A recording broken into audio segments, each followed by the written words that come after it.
अमीर वर्सेस असली अमीर। अब आपके दिमाग में ऐसा सवाल आएगा कि सर ये अमीर और असली अमीर में क्या फर्क है? देखो, हम लोग जब किसी दूसरे बंदे से अच्छी चीजें देखते हैं तो दिल के अंदर अपने को अफसोस होता है कि मेरे पास वो चीज क्यों नहीं है। मान लो कि एक बंदा नया आईफोन 15 लेकर के आया, आपने देखा, आपने सोचा कि मेरे पास क्यों 15 नहीं है, मेरे पास तो क्यों आईफोन 10 है, 11 है। लेकिन आपको ये नहीं पता है कि वो आईफोन 15 ईएमआई पे लाया है या फिर कोई चीज बेच के आईफोन 15 लाया है। तो कभी कभी जो आपको एक्चुअल में दिखता है वो होता नहीं है, और जो होता है वो कभी कभी दिखता नहीं। ड्रीम गर्ल 2 के अंदर भी लास्ट की 5 मिनट का आयुष्मान खुराना का आप डायलॉग देखोगे तो आपको पता चलेगा कि हम हमारी आंखों से देखी बातों को ऑलवेज सच मान लेते, लेकिन वो सच होती नहीं है। तो आज के इस वीडियो के अंदर मैं आपको समझाने वाला हूं कि अमीर कौन है और असली अमीर कौन है, और आपको अगर अमीर बनना है या फिर असली अमीर बनना है तो उसके तरीके भी मैं आपको बताने वाला हूं। एक नई सीरीज आपके लिए शुरू करने वाला हूं। देखो, मैं कोई इतना अमीर बंदा नहीं, हमारा घर जो था वो बहुत गरीबी से उभरा हुआ घर है। हाँ, अभी घर की सिचुएशन अच्छी है, बहुत अच्छी वाली तो नहीं ही है, लेकिन उसके लिए दिन रात मेहनत सभी लोग घर के मेंबर्स करते रहते हैं। लेकिन ये सारी चीजों में आप ना आओ, आप पहले से थोड़ा संभल जाओ। ये मेरा ऑलवेज मेरा ऐसा नेचर है कि भाई मैंने जो जो मेरी लाइफ में गलतियां करी, आप वो सारी गलतियां ना करो और फिर वो गलतियों में से बाहर आओ, उससे पहले ही वो गलतियों में अंदर ही ना जाओ। सो यस दोस्तों, माई सेल्फ प्रियेश पटेल, आप सबका बहुत बहुत हार्दिक स्वागत है प्रियेश विद्यापीठ प्लेटफॉर्म के ऊपर, और चैनल को सब्सक्राइब करने के लिए आप सबका दिल से शुक्रिया। मैं आपको एक पिक्चर से ये बात समझाना चाहता हूं।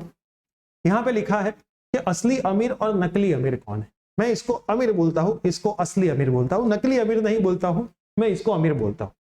तो यहाँ पे आप देखो, अमीर के बाजू में क्या लिखा है, थोड़ा ध्यान से देखना कि आप ईएमआई के ऊपर आईफोन लाए हैं, है ना।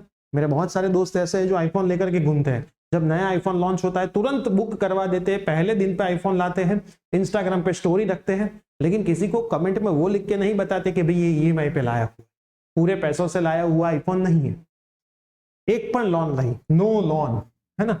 ये आईफोन जो बंदा लाया हो तो उसके घर पे ऑलरेडी 3-4 लोन तो चल ही रही होती है, तो भी एक रील बनाने के लिए वो आईफोन लाता है कि भाई मेरे पास आईफोन है। अब वो जमाना गया, आज से 7-8 साल पहले ऐसा था कि अगर आपके पास आईफोन है, हो इसके पास आईफोन है, आई वॉच। लेकिन अभी वो जमाना नहीं है, चाय वाले के पास भी आईफोन होता है, सब्जी वाले के पास भी आईफोन होता है। तो आईफोन ईएमआई पे लाके शो ऑफ करने की कोई जरूरत यहाँ पे नहीं होती। आईफोन भी लाते हैं, आईपैड भी लाते हैं, आई वॉच भी लाते हैं, लेकिन उसका इस्तेमाल कभी नहीं करते, है ना। सब ईएमआई पे होता है, दिखाने के लिए होता है, लोगों को ऐसा लगता है कि भाई बहुत अमीर बंदा है, लेकिन किसी को ये नहीं पता होता कि ईएमआई पे लाया है ना। और दूसरा आईफोन लॉन्च होता है तब तक तो उसके ईएमआई भी भरे नहीं है और दूसरा आईफोन लेने भी चला गया है। उसके बाद लिखा है कार और बाइक हफ्ते पे लाता है, मतलब लोन पे लाता है। और यहाँ पे क्या लिखा है, रोड के पास में उसकी जमीन होती। यहाँ पे लिखा है महंगा कपड़ा, मतलब कपड़े महंगे महंगे पहनता है, चप्पल महंगे महंगे पहनता है।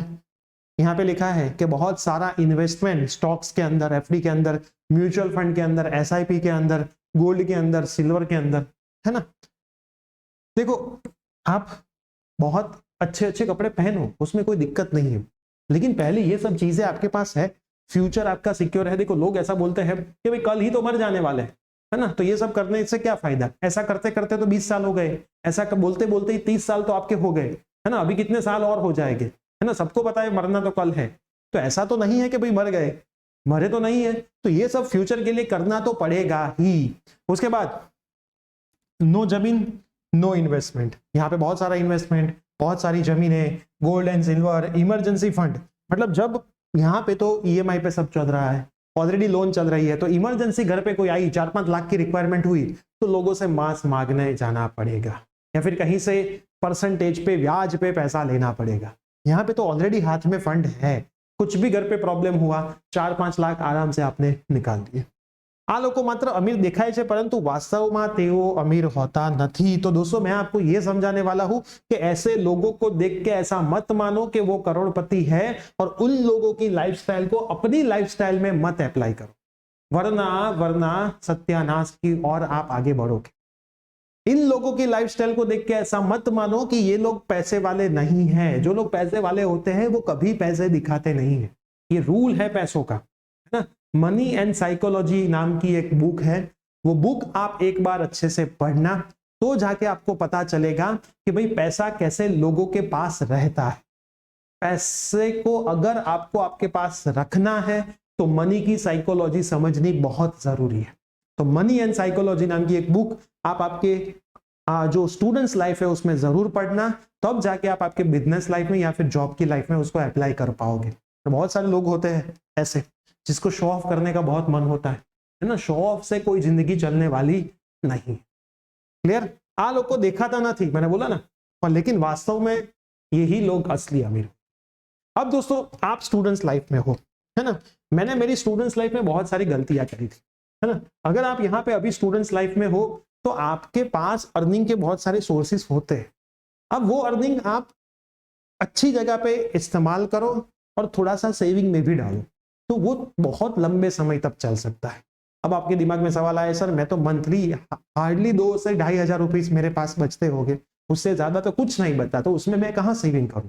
तो उसमें भी आप एक अच्छा सेविंग करके आज से 15-20 साल के बाद एक बहुत बड़ी अमाउंट उसमें से इकट्ठा कर सकते।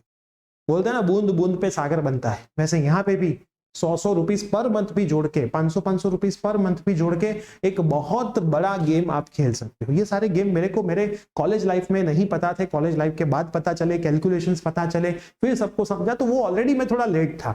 अभी आप ऑलरेडी थोड़े आगे हो तो यहां से आप कर सकते हो, है ना। आप ऐसा सोचो कि अभी से मैं क्यों करूं, तो देखो कोई भी चीज करने के कोई प्रॉपर टाइम नहीं होता है, आज से करो वो अच्छी चीज होती है। तो अगर आप भी अमीर और असली अमीर के फर्क को अभी भी नहीं समझ रहे हो, किसी को देख के अपने पेरेंट्स को बोल रहे हो कि मेरे को अच्छा मोबाइल दिलवा दो, आईफोन दिलवा दो, आईपैड दिलवा दो, तो ये गलत बातों पे मत जाना। आप आपकी सिचुएशन देखो और उस सिचुएशन के मुताबिक आप उसको अपनी लाइफ में अप्लाई करो।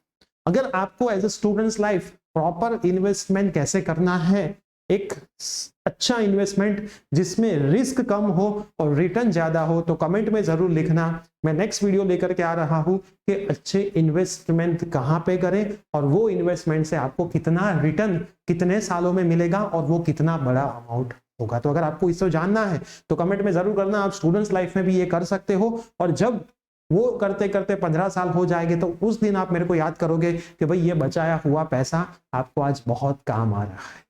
सो ये वीडियो भी आपको कैसा लगा जरूर शेयर करना।